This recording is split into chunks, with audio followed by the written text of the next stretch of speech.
In the quiet mountains of Norway, there was a little village called Lyra. The rooftops were red, the pine trees tall, and in the heart of the valley lay a peaceful lake that seemed to breathe with the wind. A girl named Ava lived there with her grandmother. She had golden hair and eyes dark like midnight skies. Her parents were away on a long journey, and no one really knew when they would return. Her grandmother always told her, "Keep your heart open, Ava. The world is full of signs, for those who listen with more than just their ears." At night, Ava often couldn't sleep. Her mind was full of questions and dreams, strange, beautiful dreams she couldn't explain. The only place that ever brought her peace was the lakeside. Each evening, after a cup of warm chamomile tea, Ava would wrap a soft blanket around her shoulders and walk quietly to the water's edge. The night sounds, the frogs, the wind in the trees, the distant owls, felt like a lullaby made just for her. One special night, as Ava knelt by the lake, tossing small stones into the water, something strange happened. From the center of the still lake, a soft golden light began to rise. It wasn't a boat. It wasn't a lantern. It looked alive. Like a quiet heartbeat glowing in the dark. The light floated gently across the surface of the water and came closer, right in front of her. Ava, without fear, reached out a finger. The tiny light circled around it, warm like sunlight on skin. She whispered, "Where are you from? Did you fall from the stars?" The light said nothing, but it stayed. That night, they sat together in silence. Ava spoke about her dreams, about missing her parents, and about how the stars always felt a little too far away. After that night, the golden light came back. Every night. Sometimes, it just floated nearby. Sometimes, it danced through the air and drew shapes like glowing sketches in the sky. Other times, it shimmered quietly while Ava fell asleep on the soft grass. No one else in the village could see it. Only Ava. Her grandmother would ask gently, "Who were you talking to, darling?" Ava would smile. "I think one of the stars came down, so I wouldn't have to fall asleep alone." The years passed. Ava grew taller. Her hair longer. Her heart calmer. But the light always returned. Even in heavy snow, even when fog covered the hills, even on nights when the moon forgot to rise. The lake became her friend, her secret, her magic. Until one day, it was time to say goodbye. Ava had been accepted to a school in the city. She was ready to explore the world, but it meant leaving Lyra behind. That final night, she stood by the lake one last time. The golden light rose again, slower this time, as if it already knew. "I don't think my new nights will be as quiet as these," she whispered. "But I'll carry you in here." She touched her chest, over her heart. The light floated to her gently, then rested against her chest for a long moment, warm and calm. And then, for the first time ever, it slowly faded away. The next morning, her window was left open. The lake was quiet, more than usual. The mist curled across the surface like a soft dream. Years later, Ava became a writer. She lived in the city, traveled the world, and told magical stories that always seemed to glow from the inside. But even now, every time she closes her eyes, she still feels the warmth of that little light, like it never left at all. They say if you visit Lyra and walk to the lake on a quiet, starry night, and if you listen closely, you might just see a golden light dancing above the water. Maybe it's waiting for you. Maybe it's time to speak.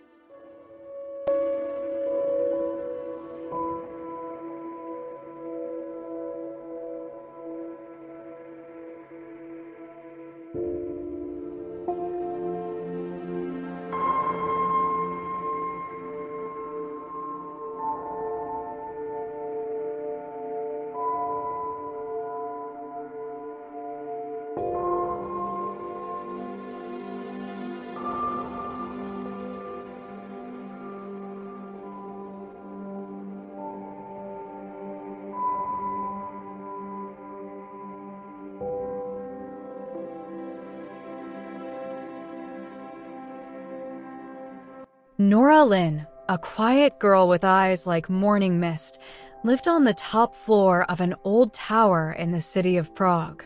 Her job was simple. She was a librarian. But her life, as she well knew, was anything but simple. More than dealing with people, Nora lived with books. At night, when the shop lights turned off and windows went dark, a single lamp remained lit at the end of an old library, Nora's desk light. But she didn't stay up late just because she loved books. She was waiting for something else. Every night, exactly at 2:13 a.m., one of the books on the shelf would begin to tremble. A glowing word would appear on its cover. Just one word. Sometimes journey, sometimes gate, and sometimes just a name. Nora wrote them all down. But she never knew where these words came from. Until one night, the message was different. Open the door. That night, something stranger than usual happened. On the back wall of the library, which had always been solid stone, a narrow crack appeared. A silver light shimmered through it. Nora's heart beat faster. She reached out. A tall, thin door formed with a metallic frame and ancient symbols carved into it. An inscription beneath the handle read, "This door only opens for those who do not yet know why they've come." She took a deep breath and opened the door. As the door opened, she heard a sound like the galaxies breathing. Light swallowed everything, and when it faded, she was no longer in the library. She stood in a place with no ground, no ceiling, only shelves floating in space, and between them, stars glowing gently and silently. Books with golden, silver, leather, and even glass covers sparkled among the endless shelves. In the silence, a voice said, "Nora Lynn." A man with violet eyes, a long black coat, and a necklace of countless keys approached her. "Welcome to the Timeless Library. Here we collect lives that are still unfinished." Nora, in awe, opened one of the books. Inside, she saw scenes from the life of a sad girl living in a faraway corner of the world. The girl wanted to become a painter, but doubt blocked her path every time. Nora whispered, "But this life isn't finished." The man answered, "Exactly. That's why we're here." In this library, Nora could send messages to people in the world. Words of hope and direction, through dreams, sudden thoughts, or quiet intuition. The very same messages she used to receive, she now had to write for others. And with a heart full of wonder, she began. But one night, a pale blue light rose from among the shelves. A new book glowed. Her name was on the cover. Nora Lynn. She froze. "Is this my life?" The man with violet eyes looked at her gently. "Your story is still being written. You thought you were only the messenger, but your ending has yet to be written." Nora slowly placed her hand on the cover. The pages began to flicker with moving images. She saw herself in the library, alone in those quiet nights. Then the silver door. And the choice yet to come. At the end of the book were 2 blank pages. Nora asked, "So, the ending is mine to choose?" The man smiled. "The end is always where you finally dare to write it." Suddenly, Nora opened her eyes. She was back in her chair at the library. Everything was just as before. Books. Silence. Night. But the door was gone, and on her desk lay a small silver necklace with a single key. That night, no more glowing words appeared, and none ever came again. But from that night on, Nora wrote stories about people who had lost their way, words for those who needed a sign. And maybe one night, if you hear the quiet breathing of books among stars, if you see a book glowing in your dream, maybe it's your turn to walk through the door, to open your book, and write your own page.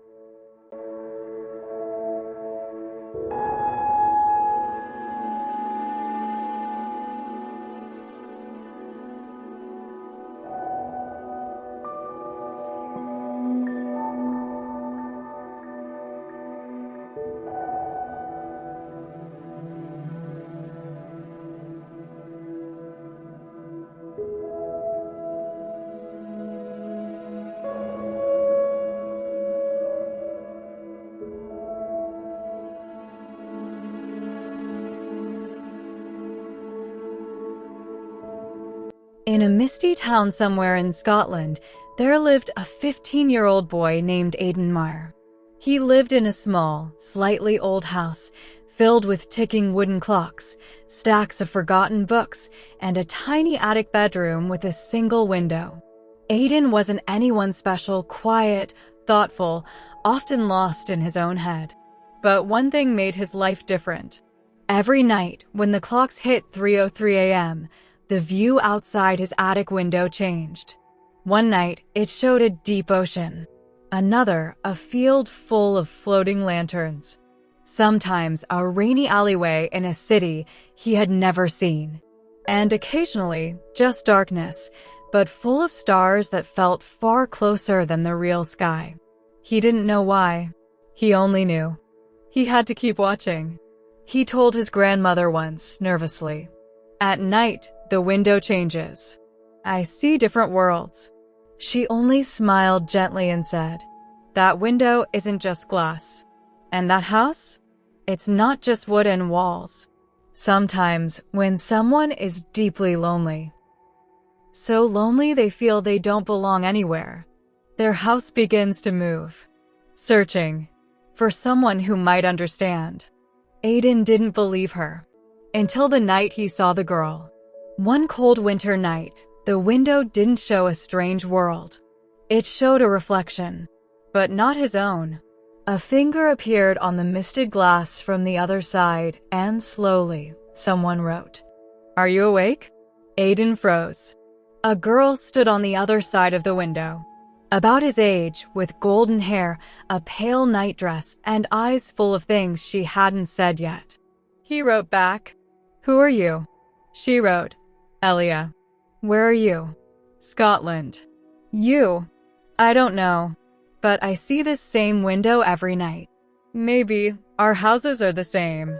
That night, they wrote back and forth on the fogged glass until dawn, and Aidan never forgot it. Each night, the view changed, but Elia was always there. She wrote about her memories of a mother who was gone, a father who had fallen silent, dreams that turned gray.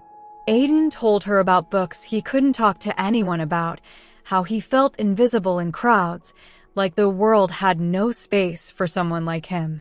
They laughed. They wrote. They waited for night to fall. The window became more than glass. It was safety, a secret, a second chance.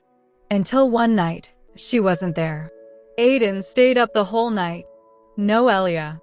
Not the next night, nor the next 3. The house still moved. Mountains, deserts, floating islands in the sky. But the window remained empty. Aidan felt like he had lost something. Not just Elia, but a version of himself that had finally started to feel real. On the 7th night, he wrote on the window, "Please come back." And just as the fog began to clear, a quiet answer appeared, "I'm opening the door." The next night, the window showed no world, no reflection. Only a door. Wooden, floating inside the window frame. Its handle began to turn, and a voice whispered inside Aidan's heart, If you open it, you may not return. But if you don't, you may never see her again. His hand reached forward. He could feel the cold metal of the handle. His heart pounded. But just before turning it, he stopped. He took a breath and whispered, "Elia, I'm still awake. That means I still believe." The door faded. The window returned. And for a long time, there was only silence until a final message appeared on the glass. "You were the one the house was searching for." Since that night, Aiden's window no longer changed. But he still sat by it every night. And each evening, he wrote something on the fogged glass. A name, a sentence, a wish. Some nights, he got a reply. Not always from Elia, but always from someone who needed it. Because maybe the house still moves, still searching for hearts that feel too full or too empty. And maybe tonight, in the middle of your dream, you'll see a strange window appear, and behind it, a quiet finger, writing just 2 words, "You there?"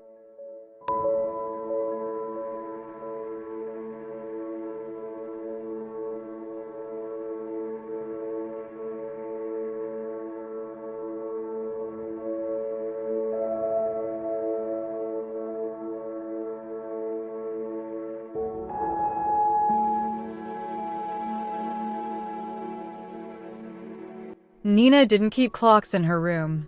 Not because she didn't like them, but because they made her feel trapped. When she was little, her grandmother once told her, "Some people just aren't meant to live by the hour, sweetheart. For them, time is a cage. They need to learn how to live in moments, not in minutes." Nina had never forgotten those words.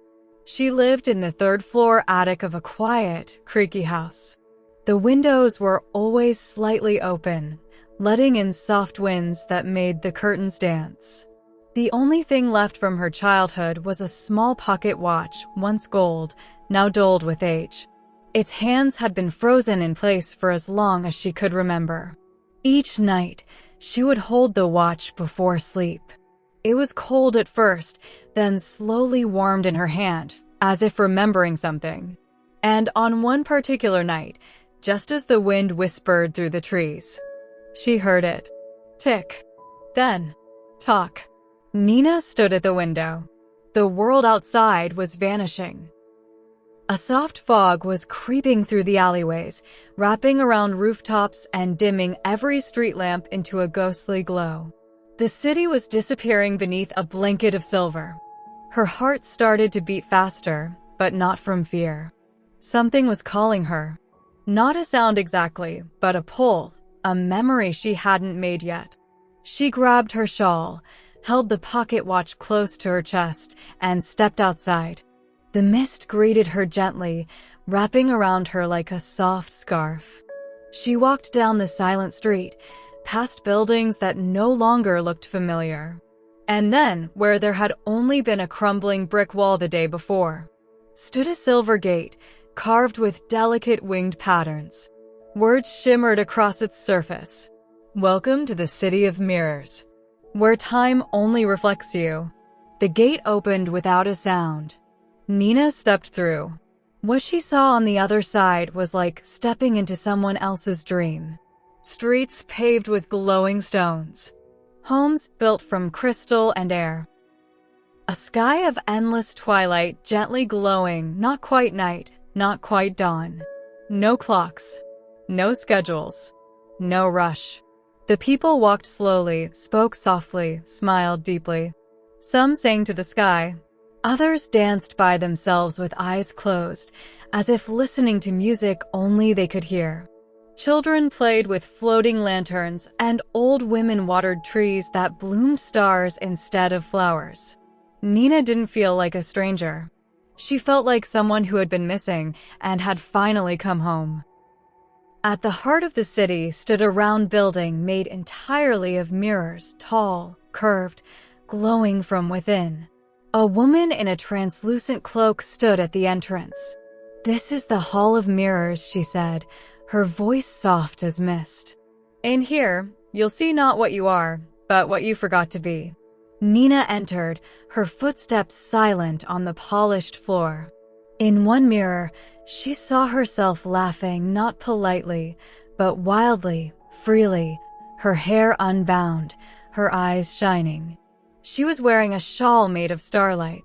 Beside her stood her grandmother, warm, alive, holding a cup of cinnamon tea.